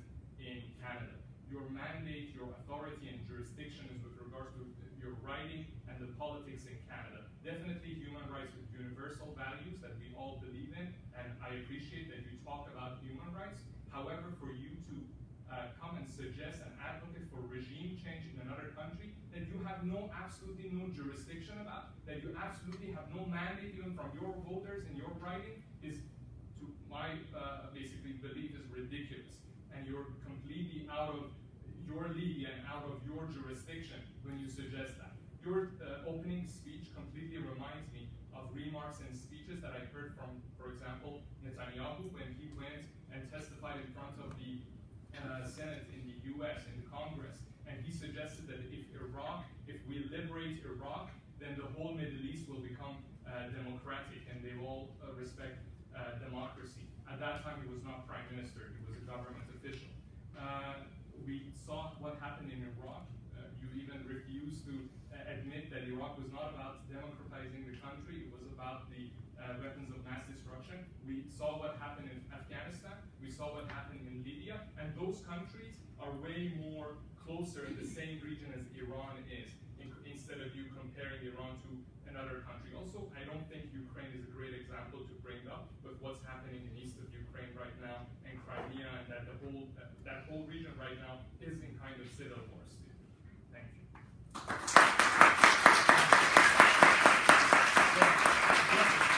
Just one thing on the airliners issue, what he's referencing there is that there have been consistent crashes in the Iranian domestic flights especially, and many observers think that on the aging fleet that has been aging because of sanctions, and many of those sanctions actually apply directly towards replacement parts for airliners. But please go ahead. Thank you for your question, and I think, frankly, it's quite revealing, actually. I mean, I'm going to do my best to respond to all of them, but first of all, you know, the way you started kind of attacking me in terms of my approach to this, let me just say this: I am glad we live in a country where you have the freedom to do that, because if you talk to a politician in Iran the way you talk to me, of course, you wouldn't have much freedom. But I'm glad you have the freedom to do that, and I think that's enough. Let's try to stick to them. Let's try to stick to the issues that he raised. I mean, many people are very angry. Sorry, everybody, please give the guests some respect. In terms of the security of the embassy, look, I was in the Middle East when Saudi Arabia executed Nimr al-Nimr, who is a prominent Shia cleric, which was a terrible thing to do, obviously. And the response inside Iran was a organized protest and setting fire to the Saudi embassy in response to a decision of the Saudi government, which was a violation of human rights, but it spoke to the way in which the Iranian regime uses diplomatic properties. I think that's clear. It's not some sort of idle speculation that I've put together. This is the history of the Islamic Republic. This is a repeated pattern of its behavior. In terms of the Justice for Victims of Terror Act, this is legislation that allows people that are victims of violence to seek financial recompense. I think it's just, I think it's moral, I think it's right, and I support it. You know, in terms of the particular case of the banker you highlighted, I'm sorry, I don't have the particulars of that case in front of me, and there may be aspects of the government's response that are classified. I don't know, but that may be a reason why, from your perspective, there was a lack of communications around the particulars of the case. JCPOA. So, just to be precise about the point I made about JCPOA, I did not speak in my remarks one way or the other to the issue of nuclear compliance. That's a contested point, but so I would agree it's not contested. The IAEA has a contested point in my judgment, and clearly others don't disagree. But contested means not by the IAEA. That's not what you're saying. Not by the IAEA. No, I mean I think evidence has been presented that suggests that Iran was not in compliance, and others. Not from the IAEA. That was not a point that I addressed in my remarks. The point that I spoke about with respect to JCPOA was that sanctions relief has been followed by Iran taking I would argue, more aggressive, indisputably a very aggressive posture in the region towards other countries. sanctions relief was not a tool to reinvest back in the improvements in the Iranian economy. And when Iranian protesters have slogans with them, things like, not Gaza, not Lebanon, not Syria, my life for Iran, I think they understand the problem, which is that they have a regime that is using any and all available resources to invest in spreading its revolutionary ideology as opposed to improving the lives of people there. So the question was about airliners. On the issue of Ukraine that you raised, Ukraine shows that it's bad when Russia invades you, but that I don't think should be read as sort of a fundamental problem of the Maidan movement or of those who are seeking a better life, a more democratic life for themselves in Ukraine. I mean, that does seem like sort of victim blaming at its worst when you suggest that somehow that's not a good example to the point that I was presenting. On the issue of the airliners, I mean, look, there are obviously issues associated with potential diversion of things that are sold to the Iranians, to the Iranian regime. So I think, I think that when you're talking about selling aircraft to a regime that repeatedly uses whatever tools it has at its disposal to spread violence throughout the region, I think those are questions we should explore seriously in terms of the risks of diversion. So you're saying commercial airliners parts or sales would be used by the military? Well, is that And what war you're... equipment to Arabistan not? Pardon me? And war equipment. Well, let's Arabistan is no, not. I really, no, let's not, Well, I'm not jumping on you, I'm actually well, answering a question. So that is what So you're saying? I think the existing sanctions regime is one that needs to be preserved. I think in addition to the listing of the IRGC, I'm not an expert on the technical aspects of airline parts, but I would say that we need a strong system of sanctions, and I'm open to proposals to smarten those sanctions. I mean, so you would be open to the possibility of removing civilian airline aircraft No, from the sanctions? I'm not saying that at all. I think. Then I think you have to answer the question, which is that is seen as harming the Iranian people. So very, very clearly, and that's. Well, look. Let's be clear that sanctions should be as targeted as possible, but they are never going to be perfect in terms of how targeted they are. Right? I mean, I favor sanctioning the Islamic Revolutionary Guard Corps, as I've discussed.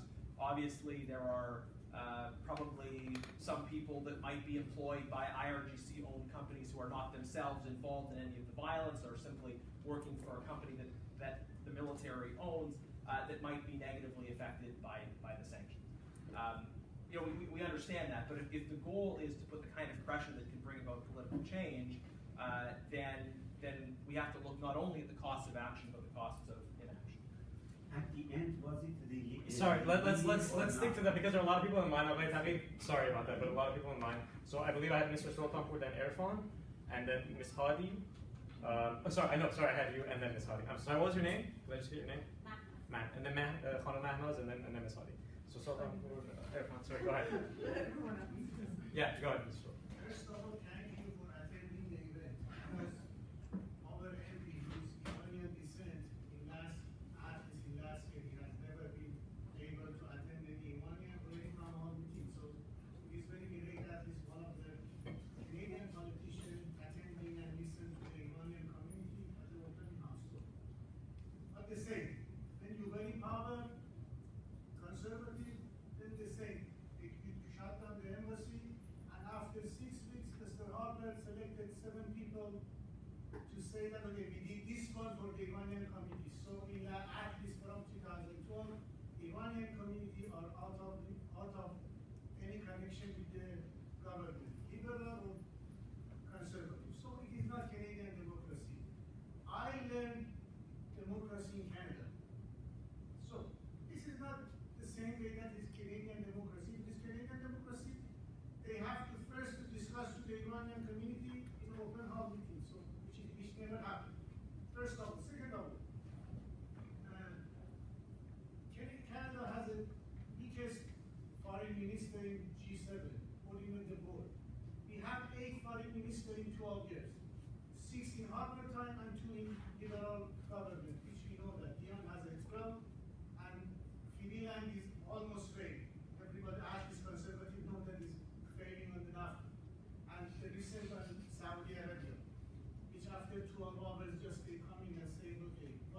Sorry, if you could hurry up, we don't have that much time. It is very important. So, Yeah. so the point is that you guys, all Canadian politicians, they have never had a clue on Middle East. Simple as it is. Most of you guys, except that you gone to the Israel with a parliamentary group, most you have not been in any other country, in any country in the Middle East. Am I correct? No, that's not true actually. So I've been to the UAE, I've been to Israel, and I also went on a parliamentary friendship group with the Palestinian parliamentary friendship group. I spent a week in the West Bank. You have not been in Turkey, you have not been in Iran. I actually have been in Turkey, yes. I haven't spent a lot of time in Turkey, but I have been in Turkey. Yes. Yes. Why not they go to Iran? Is that major of your sources are MEK, which I was a member of that one. I am wondering, Mr. Harper going to MEK, we have never in last 50 years had any election. What is the Canadian democracy or value you see Harper or conservative seeing in the MEK? It is very great. Even they cannot talk today, they cannot get married. So what is the point? In Canada against the Canadian value. So I go very fast. In January 2012, Erwin Cutler and John Baird in Tel Aviv, they announced a new sanction against Iran, extraordinary of the United Nations. It is very symbolic and very political. On March, Netanyahu came to Canada. It happened on September, they shut down the embassy. In May, Jason Kenney told us we are going to have town hall meeting. It is almost 6 years, they never held it. So the whole issue is that this kind of, it is not human rights, the basic. The basic is political, coming from the Netanyahu lobby, made in Israel. It is not Canadian made, because mostly 20% of Canadians support Israel in Canada. Mostly they don't care about the...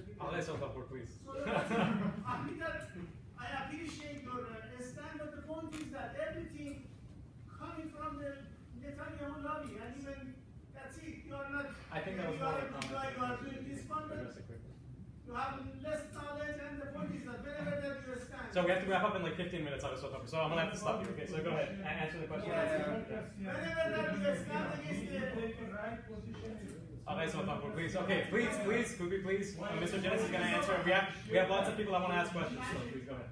So there was a lot there. I heard someone suggest I visit Iran over here in the middle of that question, and I'm not sure how warm a reception I would receive there. But after we successfully can bring about political change in Iran, I look forward to visiting a free Iran, and hopefully I'll be able to do that very, very soon. I have to say, sir, like with all due respect to your point, it is troubling when I hear people kind of use this argument that the Israeli lobbyists are behind everything. I mean, again, with all due respect, I mean there was some subtle anti-Semitism in the presumption that the Jews are behind it all, right? And I think we are responding to what many in the Iranian community are saying, and differing perhaps with those in this room. Okay, there's only one Jewish state in the world, right? So, but that's fair. He answered the question. Please, sorry, we got to move on. We really have to move on. So Erfan and then Fanun and Mahmoud. Erfan, please go ahead. Sorry. Let this guy ask the question. I think he wants. Sir, go ahead, stand up and ask the question. I don't hear what you have to say. They've been waiting for a long time. Sorry. If you can talk to Mr. Jennings afterwards, Erfan and then Mr. Mahmoud. Okay, please. Sorry, we will. I mean, hopefully you have a little bit of time. Thanks for your time. Yeah. I was thinking, what if, say, years down the road, you want to make good relation with Canada, and they are asking some retaliation request about the human rights in Canada, or say they want Canada to suspend the weapon deals with Saudi Arabia, or what if, say, Saudi Arabia respond to Canada for more relation with Canada, they want some influence in Canada, and they're asking say some changes in what we see in Quebec, they limit the freedom of the women dress or something. Yeah. Say they want something like this, what your response would be to them? Yeah, so I mean, So, if they tie any further relation So I believe some precondition like these changes in our country. Yeah, Irfan, so I mean, so basically your question is that what if Iran starts making demands for certain human rights changes or policy changes in Canada in return for diplomatic relations? Yeah, for just example, to not be anything, right? ridiculous. I mean, in Middle East standard comparing to the Canada standard. I know that these are different. Just not to be ridiculous. I mean, so your point is, I mean, what if Iran started asking for policy changes in the internal politics of Canada? I believe that's what you're trying to say. So thank you for the question. It reminds me of a point that this gentleman made that I didn't address. This question of the internal spheres of some countries versus all. I think as a country we should be open to having dialogue with other countries about our own human rights record and theirs. I think we have a strong case to be made that Canada is a leader in the world in terms of human rights, and I think where there are questions that are posed, we can answer those questions. In terms of the issue of being able to wear religious symbols in Quebec, obviously that's a question that deals with a provincial law, but it also raises questions about constitutional issues. So, you know, if Iran wanted to ask Canada about that, I mean, it'd be easy to point out to the issue of separation of powers. Sometimes when I'm talking about human rights internationally, people ask questions about the situation of Indigenous people in Canada. And of course we know, I think all of us know that there's a lot of work that needs to be done there. But at the same time, I don't think you can compare a situation in Canada that we know is a problem and that everybody across the political spectrum is seized with trying to respond to in a way that is genuinely meeting the needs of people in that situation versus, I mean, a reality in other countries. I mean, in Iran, just to choose, one example, consensual same-sex sexual activity is punishable by death. That's obviously on a level much further down than in terms of human rights than whatever legitimate challenges exist in Western countries. So should we be open to a conversation about our human rights record and other people's human rights record? Absolutely. But I don't think anyone should buy into some kind of false equivalence between some of the challenges we have and the problems of intention and action and active repression that exist in other places. Fair enough. And I think you did recognize that there was a standard, that there were different standards, but okay. Ms. Mahnaz and Ms. Hadi, go ahead. I just would like to know that how do you explain Saudi Arabia behavior against Canada's complaint to this country for the human rights that they made recently? They just closed the embassy of Canada in Saudi Arabia. They let all the members go. So isn't this kind of similar behavior that Canada did against Iran in different ways? So they just closed the door for any dialogue as soon as they see something against what they believe? So no, I don't think it's the same. I think it's a world of difference. I mean, the official Saudi story, and I wonder, obviously what things may have been going on behind the scenes that those of us in the opposition and you and the general public are not privy to. But the official explanation ostensibly is that one tweet calling for the release of a political prisoner was the basis for shutting off all diplomatic relations. That's very different from. I think I outlined many of the reasons why we felt that closing the embassy was the right approach. And you can disagree with those, but I don't think there's anything like an equivalence between these. No, my point is closing the door for dialogue doesn't ever fix anything in either side. Well, so I think this is an important point that official diplomatic relations provide automatic access of one country to the other. closing off official diplomatic relations does not exclude the possibility of back-channel conversations. But it is a strong signal about our extreme level of displeasure for the of concern about the actions of the country in question. So, do I think it is appropriate in certain circumstances? Yes, yes, I do. So, I think there's a clarification that needs to be made here. So, you're saying that you are in favor of dialogue with Iran as long as it's not formal. Is that what you're saying? That's not what I said. But what I said is that there are opportunities for back channels that exist outside of diplomatic relations. I mean, again, I'll refer you back to the motion, which rejects the reopening of diplomatic relations, and it also calls for us to say specific things to Iran. So saying the motion does presuppose some kind of dialogue. Well, it presupposes us saying things to the Iranians. So some kind of dialogue. Yeah. Okay. Well, I mean, but not directly, perhaps. But it is explicitly against the reopening of diplomatic. Fair enough. Fair enough. Okay. I had Ms. Hadi, and I believe. Hello. Thank you for being here. First of all, I have a question that has Canada or any party or the party that suggested the motion, any mechanism, any strategy has been in place or being designed to prevent people from the regime coming here with the money, like Huawei is another one example, but being many big numbers that we can hear every day coming to Canada. And if any changes happen in Iran, whether the regime change or policy change or whatever, I think we all agree that that number will go up high. Is there, in support of people of Iran, has there any mechanism being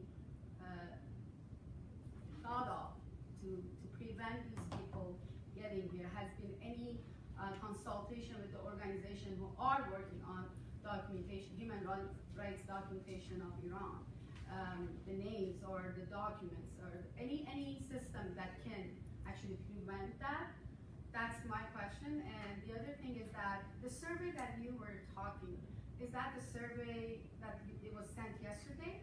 Yeah, it was sent by email, that's correct. Yeah. So the survey was sent yesterday asking if you agree or disagree with the motion, was sent yesterday and was resent today, and to the community, not just the members. I mean, I believe it was sent to our, Not just to our the list. current That's correct. members. I It believe was sent so. to our list. That's correct. Sure. So I think as an we don't have any scientific number or I haven't seen any word from ICC even at the time of the petition with 16,000. The petition was signed for people who, as we see. So we don't have that much time, but I'm going to answer your question directly about ICC. My question, Yeah, let me finish. Yeah. The people want the consulate. We have to go. Sorry, so I'm going to answer your question. No, I have to finish. We're going to get kicked out. No, All right, sorry. fine, go ahead. I was prepared for 1 minute, but if it can go for others, it has to go for me too. So I suggest to this organization that is claiming the only Iranian-Canadian advocacy organization to do a more scientific number gathering of what the community really thinks. Yeah. And for those problems, which is like one of them that still can look like it's doable, the consulate services doing something for there, and if you have any idea what's the numbers. So this is not about ICC, but I will tell you, and I've said this already. We would love to do scientific polling. It is an extremely expensive endeavor, and I wish that we were able to You do can that. call for sponsors. We do it. I will work voluntarily for you. Please, if you're willing to fundraise specifically for a scientific survey, I would love that. Please, thank you so much. If you don't So, get that so please go ahead and answer the question that she asked. Sure.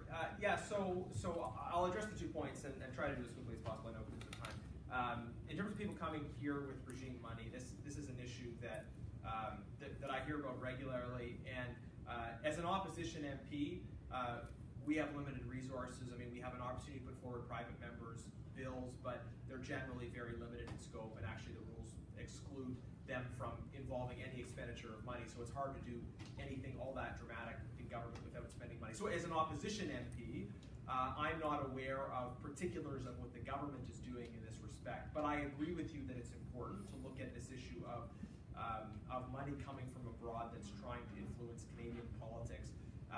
One of the areas where we look at this, by the way, is foreign money influencing Canadian elections. And we've been critical of the government in terms of how their new elections bill does not, in our judgment, do enough to prevent foreign money influencing Canadian elections. Sorry, I just want to emphasize, I'm Yeah. not just talking, because that was mentioned in another question. Yeah. Not just influencing Canadian politics. My concern is this money belongs to that country. Yes. And I want that country and that people who have gone through that sanctions, that we think that it's like, the sanction is responsible for that all the people is going through. It's not that, it's the money that is coming out. And I want to make sure, I want to hear it for you, that having that human rights issue, not that Canada is standing up for the values. That's one of the things. This money belongs to those people and shouldn't be coming so easy. And people are coming and living here legally. I believe that Mr. Dennis answered that one in regards to the question about Mr. Khavari. We really have to go. I really appreciate the point, and it's something that I know we need to dig in further. Just on the point, I don't want to be overly pedantic about scientific surveying. I get that not every community organization has the capacity to do scientific surveying, but it is an important point when we talk about the aggregation of opinion. I have an email list. If I email my email list saying, do you think Garnet is a great guy? Yes or no? I'm going to get a lot of people that will say yes because they're on my email list. If they don't like me, they're probably not on my email list, right? It's the same with any organization that is surveying their own email list about whether or not people agree with their perspective on a particular issue. It's pretty natural that you get positive agreement with your positions on your email list. That's not a criticism of anybody. That's just And to be fair, I prefaced that survey with that I said that there are stakeholders, people that do agree with us. But again, to just display some facts, is that NIAC in the United States actually did pay a scientific surveying organization to undertake some surveys of the Iranian American population, and they found that many did support the lifting of sanctions, no war with Iran, and an opening of embassies. However you want to take that. This is an Iranian. I don't support war with Iran either. No. I'm just saying. For example, we do have some indication, but that's fair. Okay, we really have to wrap up. I'm sorry. I believe that they're outside trying to kick us out. Thank you so much. If you guys do want to have scientific polling, we have a donation box. We would love to. But you have to step aside from that. That's why it's scientific polling. Okay, please, let's up. Thank you so much, everyone, for coming. Thank you, Mr. Chairman.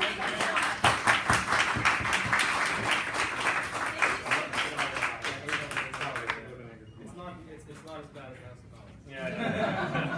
See, I'm so scared. I'm sorry. You know,